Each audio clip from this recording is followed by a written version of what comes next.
Coba bayangin deh skenarionya, Anda udah susah payah banget ngejar ketinggalan, skornya imbang 2-2, pertandingannya udah mau kelar, tiba-tiba menit ke 95, jebol gawangnya. Semua perjuangan rasanya sia-sia. Nah, mimpi buruk inilah yang baru aja dialami Liverpool waktu mereka kalah dramatis 3-2 dari Bournemouth. Hari ini kita bakal coba bedah dua masalah besar yang lagi melanda Liverpool. Di satu sisi, ada performa di lapangan yang jujur aja bikin cemas. Di sisi lain, ada dinamika di luar lapangan, ada rumor panas soal masa depan salah satu ikon mereka, Andy Robertson. Jadi misi kita hari ini adalah mencari tahu apa arti semua ini, apakah ini cuma fase buruk biasa, atau kita lagi nonton retakan pertama di fondasi era baru Liverpool. Menurut saya sih, ini lebih dari sekedar fase buruk ya. Kekalahan dari Bournemouth itu bukan cuma soal kehilangan 3 poin. Ini tuh kayak puncak dari serangkaian hasil yang ya nggak memuaskan. Dan ini kayak nyorot semua masalah mereka pakai lampu paling terang. Ada masalah taktik di lapangan yang harus cepat-cepat diatasi, dan di saat yang sama, ada potensi pergeseran besar-besaran di skuad mereka. Ini momen yang krusial banget. Oke, mari kita mulai dari lapangan dulu ya, karena disitulah drama terbarunya kejadian. Seperti yang Anda bilang tadi, kekalahan dari Bournemouth ini kan bukan kejadian tunggal. Kalau kita lihat data nih, Liverpool ini belum pernah menang dalam 5 laga terakhir di Liga Inggris. 1 kali kalah, 4 kali seri. Buat tim sekelas mereka, itu udah masuk krisis kecil kan? Jadi, apa sih yang sebenarnya terjadi di lapangan kemarin? Pertandingan itu udah kayak rangkuman dari semua masalah Liverpool belakangan ini. Coba kita urutin ya.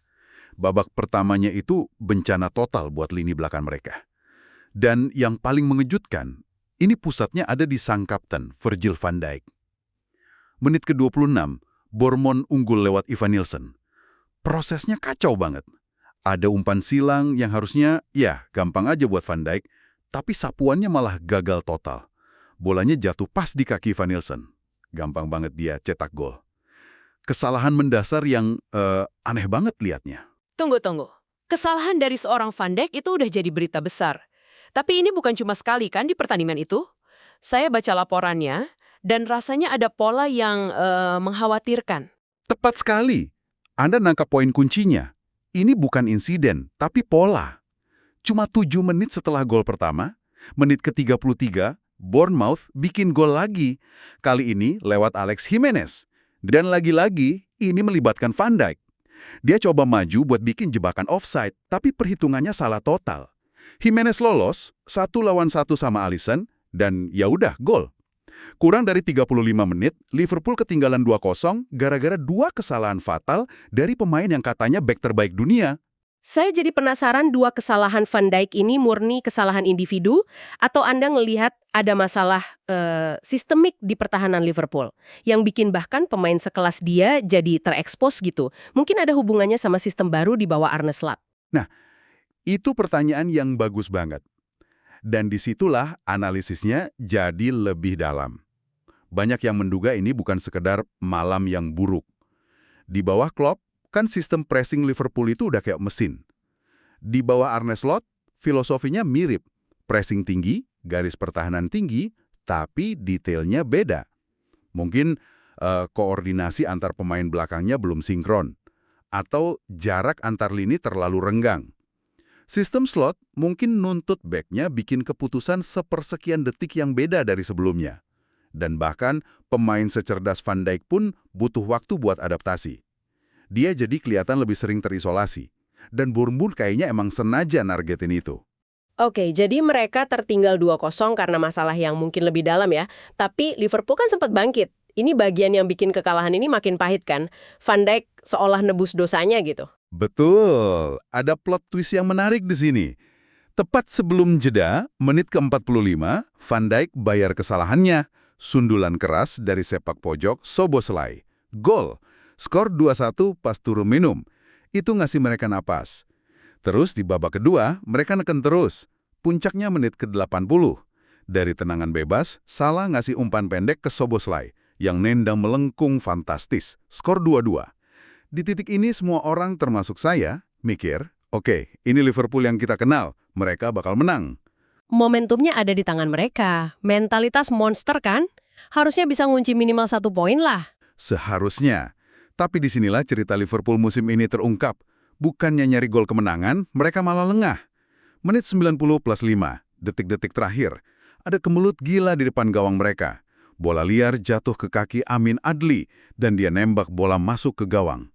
Stadion meledak, pemain Liverpool nunduk semua. Kerja keras mereka buat bangkit, hilang gitu aja. Ini ironis banget. Kalau kita lihat statistik mentahnya aja, Liverpool kan dominan banget penguasaan bolanya. Sampai 67%.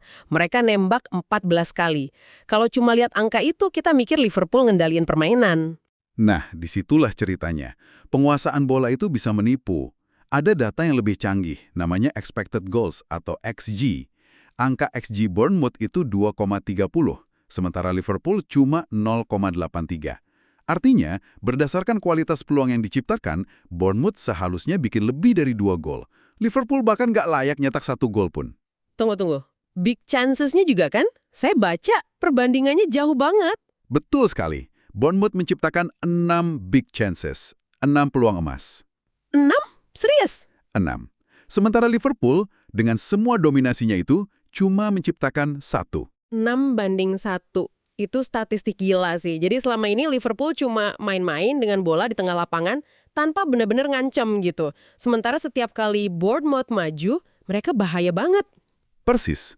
Itulah ringkasan taktis dari pertandingan itu. Bournemouth nggak butuh banyak penguasaan bola. Strategi mereka jelas, serap tekanan, terus serangan balik cepat.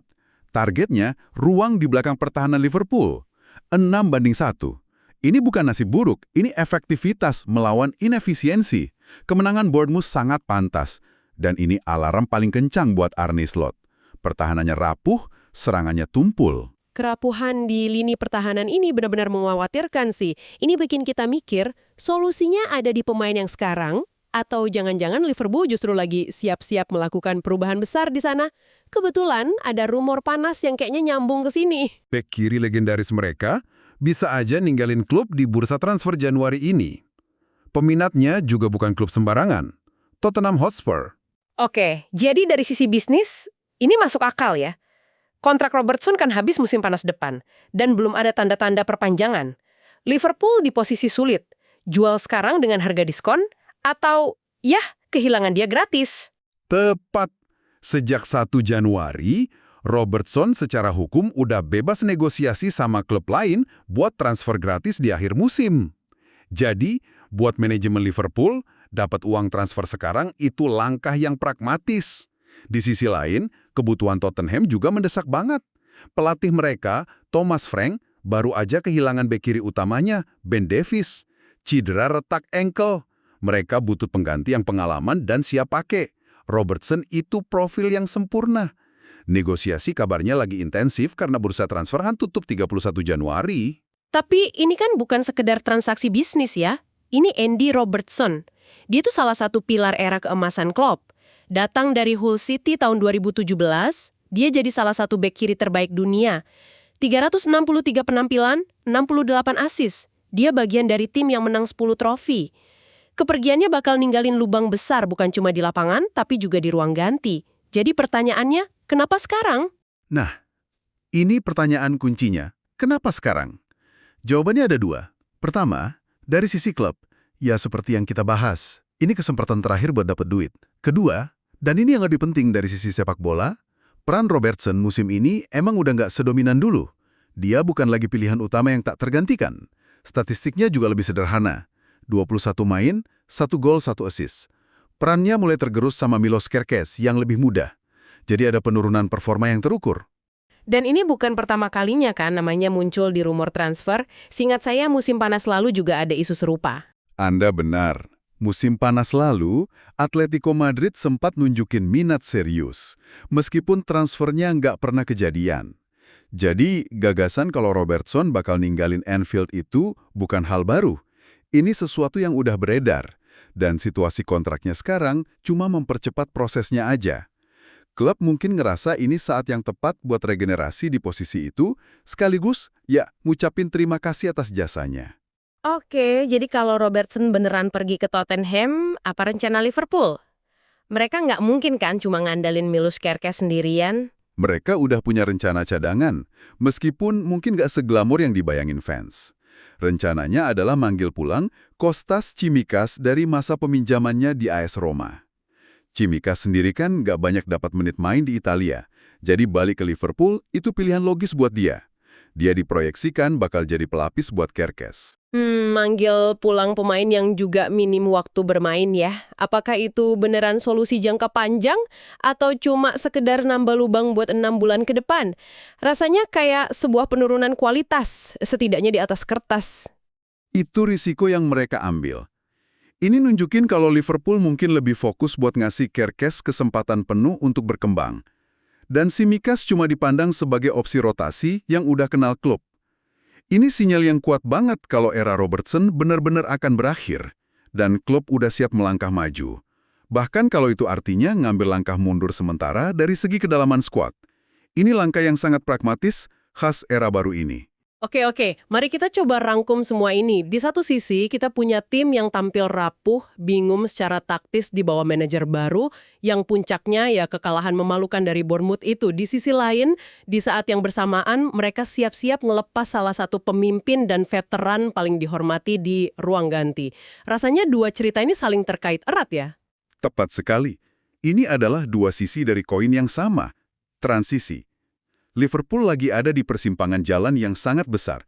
Kekalahan dari Bournemouth itu bukan sekedar hasil buruk, itu gejala dari rasa sakit sebuah tim yang lagi beradaptasi dengan identitas baru di bawah Arne Slot. Dan potensi perginya Robertson adalah simbol dari akhir sebuah era legendaris dan dimulainya proses regenerasi. Proses yang mungkin bakal lebih sulit dari yang diperkirakan. Ini bukan lagi soal mempertahankan kejayaan, tapi membangunnya kembali. Oh iya, bagus. Performa buruk di lapangan bisa jadi pembenaran atau bahkan pendorong buat manajemen buat mempercepat keputusan-keputusan sulit, kayak jual seorang legenda misalnya. Tentu. Dan ini membawa kita ke sebuah pertanyaan terakhir untuk Anda renungkan. Dengan seorang pemimpin pertahanan sekelas Van Dijk bikin kesalahan-kesalahan elementer, dan pemain setia kayak Robertson udah diambang pintu keluar, apakah yang kita saksikan ini cuma sebuah penurunan performa sementara yang biasa terjadi dalam sebuah transisi? Atau mungkinkah ini adalah tanda-tanda awal dari proses pembangunan ulang yang jauh lebih menantang dan menyakitkan? Di mana Liverpool mungkin harus kehilangan sebagian dari jiwa mereka untuk bisa menemukan kembali jalan ke puncak.